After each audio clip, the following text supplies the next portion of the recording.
어느 누구의 주검이든 사람의 주검에 몸이 닿은 사람은 이래 동안 부정하다. 그는 사흘째 되는 날과 이래째 되는 날 붉은 암송아지를 불사른 재를 탄 물로 스스로 정결하게 하여야 한다. 그러면 정하게 될 것이다.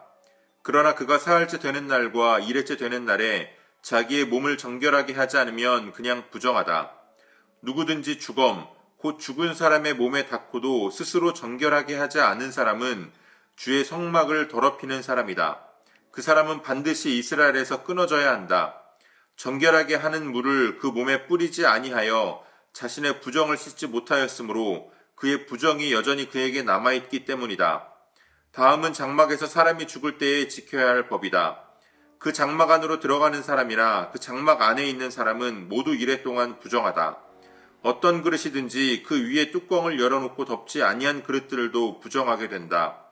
들판에 있다가 칼에 맞아 죽은 사람이나 그냥 죽은 사람이나 그 죽은 사람의 뼈나 아니면 그 무덤에라도 몸이 닿은 사람은 누구나 이래 동안 부정하다. 그렇게 부정하게 되었을 때에는 붉은 암송아지를 불사른 재를 그릇에 떠다가 거기에 생수를 부어 죄를 씻는 물을 만든다. 그렇게 한 다음에 정한 사람이 우슬초를 가져와서 그것으로 이 물을 찍어 장막 위에와 모든 기구 위에와 거기에 있는 사람들 위에와 뼈나 살해당한 자나 죽은 자나 무덤에 몸이 닿은 사람 위에 뿌린다. 정한 사람이 사흘째 되는 날과 이래째 되는 날에 부정한 사람에게 이 잿물을 뿌려준다. 그러면 이래째 되는 날 부정을 탄 그 사람은 정하게 된다. 그는 옷을 빨고 물로 몸을 씻는다. 저녁 때가 되면 그는 정하게 된다. 그러나 부정을 탄 사람이 그 부정을 씻어내지 아니하면 그 사람은 총회에서 제명되어야 한다. 정결하게 하는 물을 그 위에 뿌리지 아니하여 그 더러움을 씻지 못하면 주의 성소를 더럽히는 것이기 때문이다. 이것은 그들이 언제까지나 지켜야 할 율례이다. 정결하게 하는 물을 뿌린 사람도 자기의 옷을 빨아야 한다. 정결하게 하는 물에 몸이 닿아도 그는 저녁 때까지 부정하다. 부정한 사람의 닿은 것은 무엇이든지 부정하며 그것에 몸이 닿은 사람도 저녁 때까지 부정하다. 아멘. 4월 18일 금요일 오늘의 매일 성경 본문 말씀은 민수기 19장 11절로 22절까지의 말씀입니다. 어제 우리가 묵상한 말씀에서 하나님께서는 붉은 암소를 불살라서 재를 만들라고 말씀하셨습니다.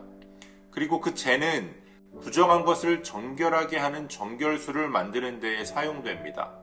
오늘 본문에서 그것을 사용해야 하는 그 예를 말씀해 주시는데요. 죽은 사람과 관련되어서 부정하게 된 사람들이 정결하게 되는 방법을 말씀해 주십니다. 붉은 암소의 재를 섞은 물을 우슬초에 묻혀서 그것을 뿌려야 합니다. 이스라엘 백성들은 하나님을 신뢰하지 못하고 하나님께서 세우신 모세와 아론, 더 나아가서는 하나님을 원망하는 그러한 죄를 범했습니다. 그리고 하나님께서는 너희가 이야기한 대로, 너희가 말한 대로 너희는 다 광야에서 죽을 것이다 라고 말씀하셨습니다. 민수기 말씀에서 이스라엘 백성이 숫자를 계수할 때에는 전쟁에 나가서 싸울 수 있는 성인 남성들의 숫자만 계수했기 때문에 그 숫자를 바탕으로 계산해서 나오는 숫자가 대략 200만 명 정도입니다.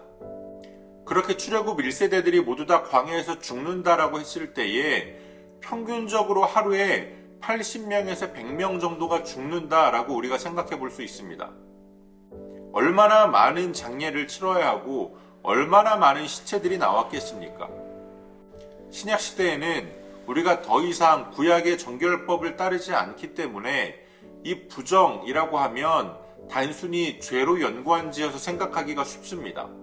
그러나 이스라엘 백성들이 아무리 죄를 짓지 않는다라고 하더라도 그 긴 광야 생활 가운데에 수많은 장례를 치르면서 시신을 가까이 하거나 시신을 만지는 경우가 없을 수가 없는 겁니다. 대부분의 사람들이 다 그렇게 시신을 만짐으로 인해서 장례를 치르면서 부정하게 되었을 겁니다.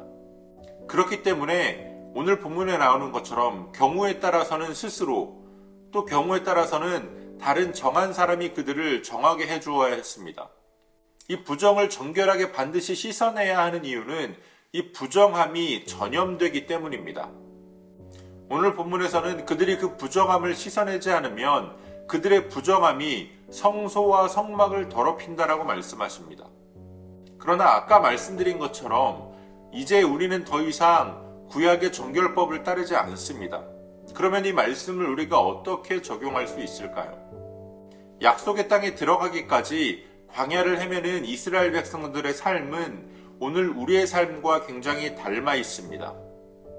우리는 우리에게 약속되어진 천국을 바라보며 여전히 죄악된 세상 가운데 살아가고 있습니다. 이스라엘 백성들이 시시때때로 자신을 정결하게 하면서 하나님의 구름 기둥과 불 기둥의 인도하심을 따라서 광야를 살아갔던 것처럼 우리도 이 땅을 살아가면서 하나님의 말씀 안에 거하며 성령님의 조명하심을 의지하여서 날마다 하나님의 말씀 안에 거하는 하나님의 인도하심을 받는 삶을 살아가야 합니다. 광야는 아무것도 의지할 것이 없는 곳이었습니다. 그들이 하나님께로부터 눈을 돌렸을 때에 불평하고 원망할 수밖에 없었습니다. 그러나 여전히 하나님은 그들의 필요를 채우시며 그들의 갈 길을 인도해 주셨습니다. 우리는 마치 광야에서 훈련을 받던 이스라엘 백성들처럼 날마다 더욱더 하나님을 바라보고 더욱더 하나님을 의지하는 그러한 훈련을 해야 합니다. 혹시 우리가 이 땅의 물질적인 가치관에 흔들려서 우리의 믿음에 부정이 물들어 있다면 다시 한번 예수 그리스도 안에서 정결함을 입을 수 있는 저와 여러분들이 되어주시기를 소원합니다.